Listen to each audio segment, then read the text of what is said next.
اللہ الرحمن الرحیم۔ رزق کی وسعت کی ہر بندہ دعا کرتا ہے، اور ایسے ایسے عمل بھی وہ بجا لاتا ہے کہ جن کے ذریعے انسان کے رزق میں اضافہ ہو جائے۔ آئیے معصوم سے پوچھتے ہیں، مولا کس رزق کے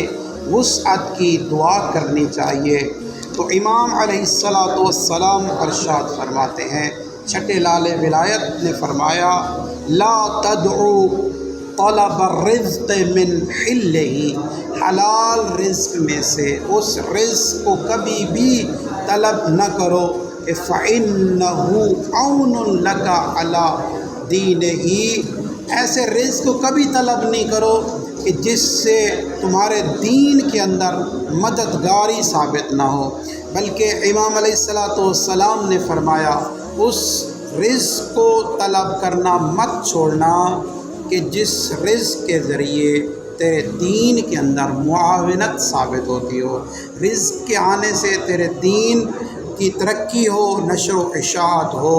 ایسے رزق کو طلب کرنا کبھی بھی مت چھوڑ۔